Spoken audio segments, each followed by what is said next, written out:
Today on Rappler.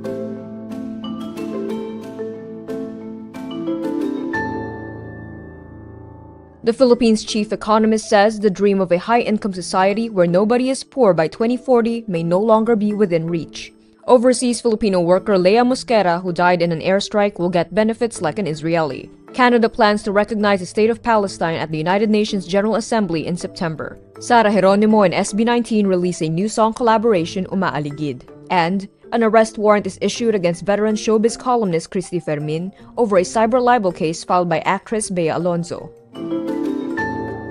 The Philippines' chief economist says the country's target of becoming a high-income society where nobody is poor by 2040 may no longer be within reach. Department of Economy, Planning and Development Secretary Arsenio Balisacan says the country was growing at around 6.3% when the goals of AmBisyon Natin 2040 were first created. Balisacan, who led the National Economic and Development Authority during former President Noynoy Aquino's term, helped craft AmBisyon Natin 2040, a plan to make the Philippines a middle-class society with no poverty by 2040. To reach this goal, it requires 6 to 8% annual economic growth. However, Balisacan says this may now be harder due to the 3 years of lost momentum caused by the COVID-19 pandemic.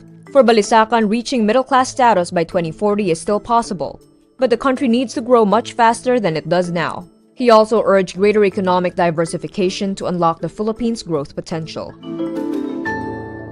Israel-based Filipino caregiver Leah Mosquera, who died nearly a month after sustaining severe injuries from an Iranian airstrike, will receive every benefit that an Israeli citizen is getting. Mosquera was a Filipino caregiver from Negros Occidental. A missile hit her rented apartment in Rehovot, south of Tel Aviv on June 15, fell into a coma, and never woke up. She died in a hospital on July 13. Her remains arrived from Israel on July 24, accompanied by her younger sister May Joy, who is also a caregiver there. The Israeli government shouldered her travel expenses. Consul Mott Cohen of the Israeli embassy in Manila visited her family's home, bringing condolences and a message. Leah's life and her death mattered to the Israeli government. Cohen, without disclosing specific figures, says, quote, "Every benefit an Israeli citizen is getting, the same goes to a foreign national that was hit by a missile or any act of terror." Cohen's visit brought comfort to the Mosquera family, who said his presence showed that Leah's 18 years of service in Israel were remembered. Canadian Prime Minister Mark Carney says Ottawa plans to recognize the state of Palestine at the United Nations General Assembly in September. This comes after French and the United Kingdom leaders said their governments would recognize the Palestinian state at the UN if the fighting in Gaza isn't halted by then. Carney says the reality on the ground, including starvation of people in Gaza, meant the prospect of a Palestinian state is literally receding before our eyes. He says this plan is partially based on the Palestinian Authority's repeated assurances that it was reforming its governance and is willing to hold general elections in 2026, in which Hamas can play no part. Israel and its closest ally, the United States, both rejected Carney's statements. Israeli Prime Minister Benjamin Netanyahu says Canada's move is a, quote, reward for Hamas and harms the efforts to achieve a ceasefire in Gaza. Geronimo and SB19 joined forces to release the highly anticipated track, Umaaligid.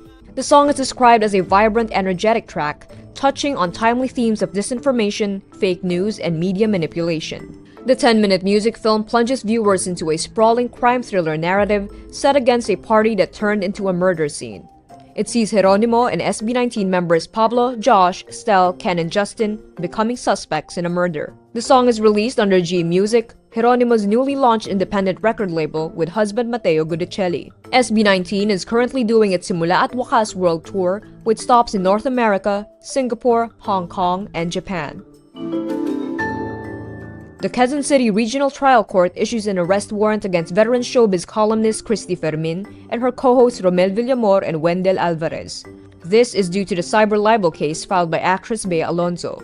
ABS-CBN News reports the case stems from the 3 separate cyber libel complaints Alonzo filed in May 2024 against Fermin, fellow showbiz columnist Ogie Diaz, and their respective online talk show co-hosts. In her complaint, Alonzo said she was hurt by false and harmful information from a mystery basher, which Fermin and Diaz talked about on air without checking the facts.